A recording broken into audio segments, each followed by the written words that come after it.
Bonsoir et bienvenue dans ce live numéro 3 sur la page Facebook de Baou Web TV. Ce soir, on va vous donner des infos pour trouver tous les numéros de téléphone des commerçants ouverts à Saint-Janet et à la Gaude. On parlera des bons gestes pour lutter contre le coronavirus avec une infirmière, c'est Élise, qui va aussi nous parler de son métier. Vous allez voir, c'est une interview poignante qu'on a enregistrée un tout petit peu avant. Et puis on terminera avec Elodie qui a un salon de beauté à la Gaude et qui va nous démontrer tous les bienfaits des massages en famille. C'est parti. Alors, comment savoir qui sont vos commerçants qui sont ouverts ou fermés à Saint-Janet et à la Gaude ? Eh bien, les deux municipalités, sur leur site internet, ont mis en ligne, en fait, toute une liste avec les commerçants qui sont ouverts. Alors là, vous le voyez, c'est sur la page de Saint-Janet, c'est saintjanet.com, je vous le rappelle. Vous avez la liste des gens qui livrent, des gens qui sont ouverts. Et puis, il y a la même chose sur le site internet de la mairie de la Gaude, où là aussi, vous retrouvez la liste de tous les commerçants. Donc, il y a eu beaucoup de posts qui ont été mis à droite, à gauche pour demander qui est ouvert, qui est fermé. Ben voilà, vous avez la réponse.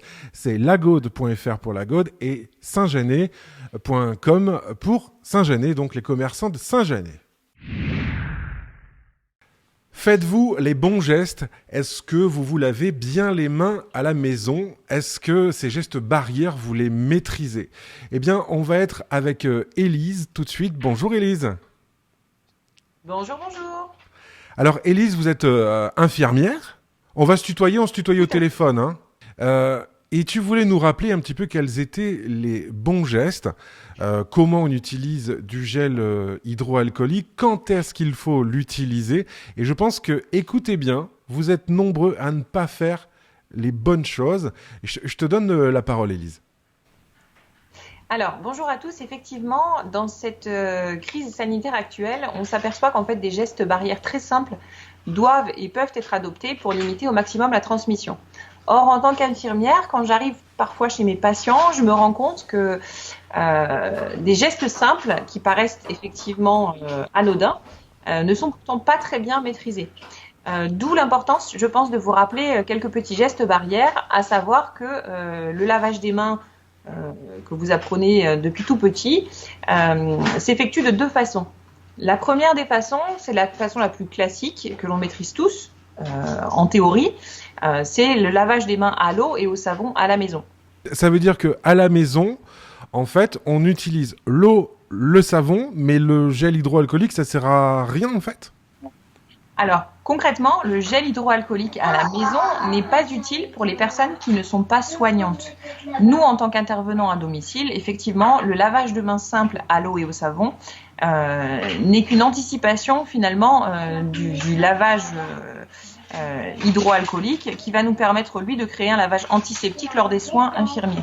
Par contre, en ce qui concerne le lavage courant, le lavage classique, il est inutile pour une personne lambda qui ne va pas faire de gestes invasifs d'utiliser une solution hydroalcoolique dans le sens où l'eau et le savon sont tout aussi efficaces. Il faut savoir deux choses, c'est que le lavage à l'eau et au savon tue les agents pathogènes et permet la glissade supplémentaire sur la peau, alors que la solution hydroalcoolique tue l'agent pathogène mais le laisse en place sur les mains.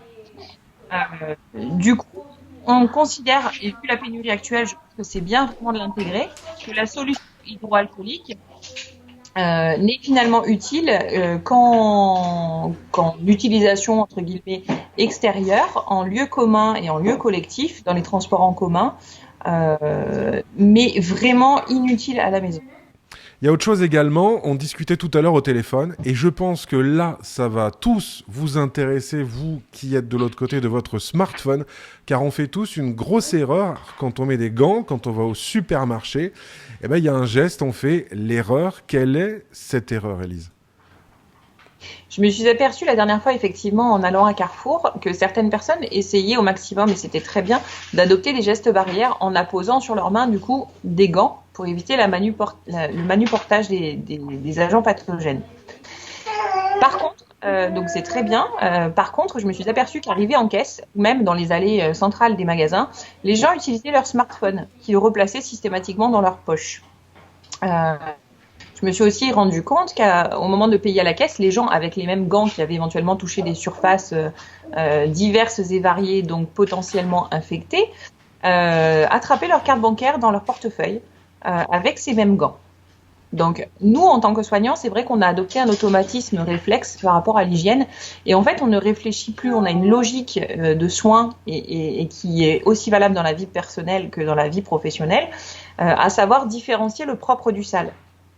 En l'occurrence, à Carrefour, quand je vais faire mes courses, j'ai une paire de gants, mais par contre, à chaque fois que mon téléphone sonne ou au moment de payer, je retire ces gants et j'attrape les objets que je vais rentrer dans mon domicile sans surface éventuellement infectée. Donc effectivement, le port de gants c'est parfait, mais par contre, voilà, du coup le port de gants c'est très bien en soi, mais voilà, évitez éventuellement de toucher carte bancaire, même le volant de votre voiture avec ces mêmes gants. Essayez de faire au maximum, d'avoir au maximum une logique et de du coup de se débarrasser de ces gants sales pour pouvoir toucher les surfaces propres. Il y a aussi pas mal de questions sur le côté masque, pas masque. On en a assez, pas assez. Il y a les FFP2, il y a ceux qui sont cousus, etc. C'est un sujet qui passionne aussi les gens. Est-ce que toi, en tant qu'infirmière, tu mets un masque ? Comment ça se passe au quotidien ? Alors, c'est un sujet effectivement qui passionne les gens, mais qui soulève des grosses polémiques actuellement. Faut savoir que nous, en tant que soignants, on a beaucoup de mal aujourd'hui à s'approvisionner en masques et en moyens de protection, alors que finalement, nous sommes sur la première ligne face aux personnes infectées et potentiellement, nous sommes sur la première ligne de personnes infectées, à risque infectieux finalement. Donc, masque, pas masque, j'ai envie de vous dire que si vous n'êtes pas malade, mettre un masque, c'est peut-être un petit peu surjoué, aussi dans le sens où finalement vos gants sales, vous vous gratterez le nez ou vous vous toucherez le masque avec ces mêmes gants. Sachant qu'il y a une pénurie de masques, on sait très bien que les masques aujourd'hui sont gardés le plus longtemps possible. On a l'impression que d'avoir quelque chose devant la bouche va vous protéger, alors que finalement, voilà, par rapport à la taille de la particule du virus, etc., on est en train de vous dire que tel ou tel type de masque ne serait pas efficace. Donc si maintenant ça vous rassure d'avoir un masque, parce qu'effectivement le fait d'avoir un masque vous empêche de vous gratter le nez ou de vous mettre le doigt dans la bouche, pourquoi pas ? Il n'y aurait pas d'erreur en soi. Par contre, au vu de la pénurie, je pense qu'utiliser des masques FFP2 dont on manque cruellement, que ce soit à l'hôpital comme à domicile, c'est une hérésie d'utiliser ça, de l'enlever, de le mettre dans sa voiture, sachant que si on connaît le fonctionnement d'un masque, on sait très bien que mettre un masque FFP2 et le renlever, ou un FFP3 et le renlever aussitôt et le mettre dans une voiture, perd complètement son efficacité. Voilà. Après le détail du masque, je pense qu'on entend tout et son contraire. J'ai envie de vous dire, voilà, priorisez les soignants parce qu'effectivement, je plaide pas pour ma paroisse, mais on a quand même des gros cas de contamination en étant à l'hôpital par manque de moyens de protection. Donc utilisez-les à bon escient parce que sincèrement, ça fait mal au cœur de voir un tel gâchis parfois. Je comprends. J'ai une dernière question. On entend en fait dans le son les enfants derrière toi. Oui. En tant que professionnel dans la santé, comment tu fais quand tu rentres chez toi ? En fait, t'as vu des malades, des gens, t'es allé à l'hôpital voir des gens chez eux, etc. Est-ce qu'une infirmière, elle continue à faire des bisous à ses enfants ou pas pour leur dire bonsoir ? Alors. De base, là encore, quand on est à domicile, on a affaire à toutes sortes de patients et d'environnements.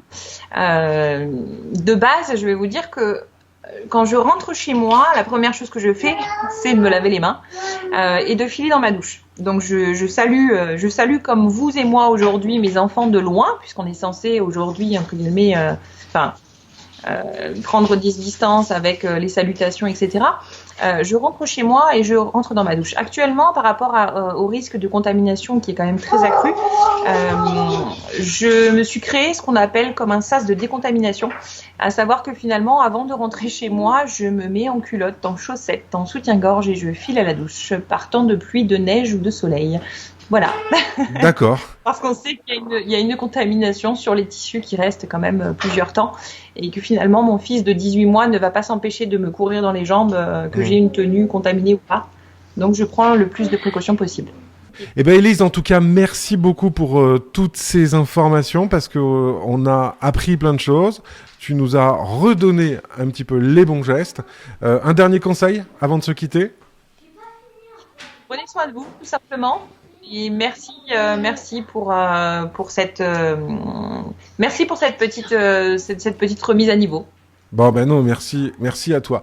Et puis nous, ben on passe à la suite. Voilà, merci, ciao ciao.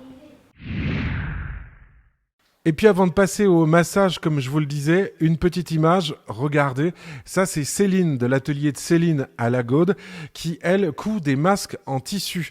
Alors, elle le fait bénévolement et uniquement pour les personnels soignants. Voilà, et c'est une belle initiative et elle le fait bénévolement. Merci à elle. Et puis nous, maintenant, on va passer à la suite. Et la suite, c'est les massages à la maison en famille. Voilà, comme promis, nous allons rejoindre maintenant Élodie. Bonjour Élodie. Bonjour Alban. Bonjour. Alors Élodie, vous la croisez peut-être dans quel coin? C'est Béranguier, c'est ça? Oui, voilà, actuellement je suis sur rue de Béranguier. Et qu'est-ce que vous faites dans la vie, pour ceux qui ne vous connaissent pas? Alors j'ai un institut de beauté donc qui est installé actuellement chez moi sur rue de Béranguier, dans lequel je propose tout type de prestations beauté et bien-être. Et prochainement, on me retrouvera plutôt du côté des Nertières, en dessous d'Intermarché. Ouais, et là, il y a un beau projet qui est en train de naître, si j'ai tout compris. Oui, le local, en fait, le futur local est en travaux actuellement et il devait être prêt courant avril ou mai. Bon, ça sera un petit peu reporté, mais normalement, d'ici cet été. Bon, bah super, j'espère que cet été, ça sera bon après cette période du coronavirus. Vous nous avez envoyé un petit mail en disant, bah moi, j'aimerais bien venir un petit peu sur la petite chaîne pour expliquer que les massages, c'est très important quand on est confiné, et notamment, on va parler du massage pour les enfants, c'est ça? Oui, voilà. En fait, c'est vrai que moi, j'ai de plus en plus de demandes pour les massages enfants, et je trouve que le confinement, c'est une bonne période pour se recentrer sur soi et sur sa famille. Et quand on est en famille, justement, se masser entre nous, ça peut faire beaucoup de bien, et c'est un moment de partage en fait extraordinaire pour moi, le massage. Alors là, on le voit sur les images. Vous nous avez envoyé des images avec, on ne le cachera pas, votre maman pour montrer comment ça se passe. Cette vidéo, vous en mettez régulièrement en fait sur votre page Facebook et sur vos réseaux sociaux. Alors là, ce qu'on voit à l'image, vous êtes en train d'expliquer comment il faut faire un massage, c'est ça? Voilà, en fait, là, je suis en train de montrer le massage crânien parce que c'est un massage qui est abordable pour tout le monde, dans le sens où on n'a pas forcément besoin d'huile. Donc, si on n'a pas d'huile à la maison, déjà, on n'a pas le problème de pas pouvoir faire le massage. Et pour les enfants, notamment, c'est vraiment quelque chose qui est très décontractant et qui permet vraiment d'apaiser en fait les tensions. Il y a beaucoup de terminaisons nerveuses en fait au niveau du crâne, donc c'est quelque chose de très efficace quand on a des maux de tête, quand on a du mal à dormir, des migraines, etc. Alors ça veut dire que quand on parle du massage enfant, c'est plus les petits garçons, les petites filles. Vous entendez peut-être les miens derrière, donc ils vont peut-être me demander leur faire un massage. C'est quoi? Moi j'ai des garçons, par exemple. Les garçons, ils massent plus ou c'est plus les petites filles qui veulent masser le crâne de maman ou de papa? Alors très honnêtement, moi à l'institut j'ai plus de garçons. Dans l'âge de 10 à l'adolescence, 10 ans à l'adolescence. Mais j'ai également des petites filles en fait qui sont en demande, donc ça concerne vraiment tout le monde en fait. Je pense qu'on est de plus en plus sensible au massage et à tout ce qui peut toucher au bien-être. Donc pour moi, il y a ni une question d'âge ni une question de sexe en fait là-dessus. On va juste montrer alors votre page Facebook où il y a plein d'informations. Comment s'appelle votre page, même si on est en train de la montrer? C'est Éclat d'Opaline. Voilà, Éclat d'Opaline avec Elodie. Merci beaucoup pour cette intervention très intéressante. Et puis, j'invite tout le monde à aller faire un tour sur la page Facebook d'Éclat d'Opaline pour avoir plein de conseils et voir de jolies vidéos aussi, des petites techniques de massage que vous faites, vous, d'habitude, à l'Institut. Merci beaucoup, Elodie. Merci Alban, à bientôt. Ciao, ciao. Merci d'avoir suivi ce live numéro 3 sur la page Facebook de Baou Web TV. Merci aussi à tous les groupes qui nous relaient. Je pense notamment à deux groupes. C'est Tu sais que tu viens de la Gaude Caen et Tu sais que tu viens de Saint-Genès Caen. Allez, à très bientôt. Ciao, merci.